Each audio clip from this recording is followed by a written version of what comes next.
You've been lied to your entire life. Not by your parents, not by your friends, but by the very institution that claims to prepare you for reality. School. There's one fundamental truth about existence that every human being desperately needs to know. But it will never appear on any curriculum, never be found in any textbook, and never be taught in any classroom. And the reason they don't teach it? Because if everyone understood this one simple truth, the entire system would collapse overnight. What I'm about to tell you in the next few minutes will make you question everything you thought you knew about success, happiness, and what it means to be alive. This isn't just philosophy. This is the secret that could save you from wasting your entire life chasing things that will never make you happy. Here's what schools teach you from the moment you walk in.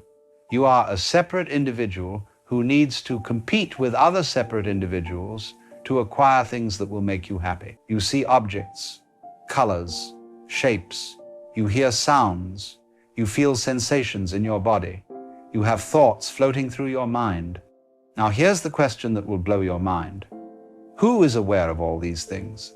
You might say, I am, but what is this I? When you look for it, what do you actually find? Here's what you'll discover if you look carefully. There's no separate self in there at all. There's just awareness, just consciousness, just this open space in which all experiences appear and disappear. The person you think you are, with all their memories, their personality, their problems, is just another experience appearing in this awareness. Like a character in a dream, you are not the character. You are the dreamer. You are not the wave. You are the ocean. You are not the actor. You are the stage on which all of life's drama plays out. Now you might wonder, if this is true, why doesn't anyone teach this in school? Because schools aren't designed to show you what you really are. Schools are designed to create productive workers, obedient consumers, and compliant citizens.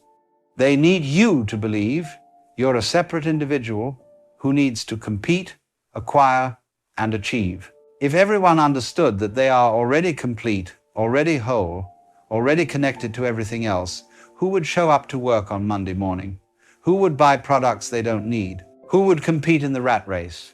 The entire economic system depends on your ignorance of what you really are. But here's the real crime of education. It doesn't just fail to teach you what you are, it actively teaches you what you're not. From kindergarten through college, you're taught to identify with your thoughts, your achievements, your failures, your social status. You're given a name, a student ID number, a GPA, a class rank. You're constantly compared to others, constantly measured, constantly told that who you are depends on what you do. You're taught that you are your thoughts. I think, therefore I am. That you are your emotions. I am angry. I am sad. That you are your achievements. I am successful, or I am a failure. But none of this is true. Thoughts come and go. Are you just a temporary thought? Emotions rise and fall. Are you just a passing feeling? Achievements are gained and lost. Are you just your latest accomplishment? What you really are never changes, never comes or goes, is never born and never dies. Here's what's really insidious. This false education creates a particular kind of suffering that keeps you trapped in the system forever. When you believe you're a separate self that needs to acquire things to be happy, you live in a constant state of lack. There's always something missing, something to achieve, something to fix about yourself. So you spend your life chasing degrees, careers, relationships, money, status, experiences, always thinking the next acquisition will finally make you complete. But it never does, because you were never incomplete to begin with. This is what I call the hamster wheel of becoming. You're constantly running toward a future state of happiness that never arrives, because the runner and the destination are both illusions. But here's what happens when you really get this. When you see through the illusion of separation, the constant anxiety disappears, because there's no separate self to protect. The endless wanting stops, because there's nothing you need to be complete. The fear of death dissolves, because what you really are was never born and can never die. The need to prove yourself vanishes, because there's no separate self that needs proving. Competition becomes cooperation, because there's no one else. It's all one consciousness appearing as many. So what are you, really? You are the awareness in which all experience happens. You are the consciousness that makes all knowledge possible. You are the space in which all thoughts, emotions, sensations, and perceptions appear. You are not in the universe is in you. You are not separate from life. You are life itself, experiencing itself subjectively. Every person you meet, every animal you see, every plant, every star, they're all different expressions of the same consciousness that you are. It's like one actor playing every role in a cosmic play. This isn't philosophy or religion. This is direct, experiential reality that you can verify right now. Want proof? Try this experiment right now. Close your eyes and notice that you're aware. Don't think about awareness, just notice it directly. Now notice that this awareness has no boundaries, no edges, no center, no location. It's not inside your head or outside your head. It's the space in which the very ideas of inside and outside appear. Notice that this awareness is completely peaceful, completely still, completely present. It's not anxious about the future or depressed about the past. It simply is. Now notice something even more remarkable. This awareness is exactly the same awareness that's looking out of every other pair of eyes on the planet. It's the same consciousness experiencing itself as 7 billion different people. You are not one of those people. You are the consciousness itself. When you really understand this, not just intellectually, but experientially, everything changes. Work becomes play because there's no separate self that needs to prove anything. Relationships become celebration because you're not trying to get anything from another person. You're celebrating the same consciousness appearing as two bodies. Problems become games because there's no real problem haver, just consciousness playing at having problems. Death becomes irrelevant because what you are was never born and can never die. Success and failure become equally meaningless because there's no separate achiever to succeed or fail. This understanding is what's been called enlightenment, awakening, self-realization, cosmic consciousness. But these are just fancy words for recognizing something utterly simple. What you are, it's not something you achieve or attain. It's something you are and have always been. The only thing that changes is that you stop pretending to be something else. It's like an actor who's been so lost in playing a role that they forgot they were acting. Awakening is just remembering, oh, right, I'm the actor, not the character.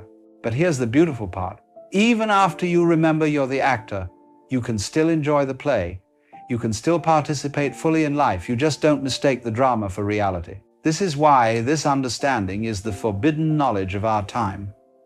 Not because it's secret or hidden, but because it's so simple and obvious that it's invisible. It's like asking a fish about water. They can't see it because they're completely immersed in it. You can't see consciousness because you are consciousness. Schools teach you everything except what you are, because what you are doesn't need to be taught, it needs to be recognized. You don't need to learn to be conscious. You need to notice that you already are conscious. You don't need to become enlightened. You need to realize you were never unenlightened. You don't need to find yourself. You need to stop pretending you're lost. But this isn't just abstract philosophy. This understanding has immediate, practical implications. Decision-making becomes effortless because there's no ego struggling to make the right choice. Decisions arise naturally from wisdom rather than fear. Creativity explodes because there's no self-judgment blocking the flow. Art becomes the universe expressing itself through your hands. Love becomes unconditional because there's no separate self that needs something from others.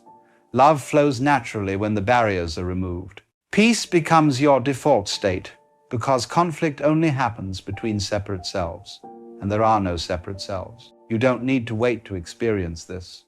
You can have a taste of it right now. Stop trying to improve yourself for just one moment. Stop trying to get somewhere or become something for just one moment.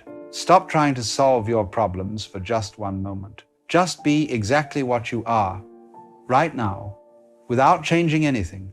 In that moment of complete acceptance, what do you find? You find that what you are is already perfect, already complete, already at peace. The only reason you don't feel this constantly is because you're constantly trying to be something other than what you are. Here's the final secret schools will never teach you. The game is already won. You're not trying to become enlightened, you're enlightenment itself playing at being unenlightened. You're not trying to find happiness, you're happiness itself playing at being sad. You're not trying to find love, you're love itself playing at being separate. The cosmic joke is that what you're seeking is what's doing the seeking. What you're trying to find is what's looking. What you're trying to become is what you've always been. So here's your choice. You can continue playing the game of separation, competition, and acquisition that school taught you. There's nothing wrong with this. It's one valid way to experience being human. Or you can wake up from the dream of separation and realize what you really are. You can discover that you are not a wave trying to become the ocean. You are the ocean itself, playing at being a wave. You can realize that you are not a human being having a spiritual experience. You are a spiritual being having a human experience. You can understand that you are not in the universe. The universe is your body. You are not facing reality. You are reality, looking at itself in the mirror. This is your invitation to the greatest adventure possible, the discovery of what you really are. It doesn't require going anywhere, learning anything new, or becoming anyone different. It just requires stopping the search long enough to notice what was never lost. Schools taught you to be a good student. Life is now inviting you to be a good detective, to investigate the most important mystery of all, who you really are. And here's a hint.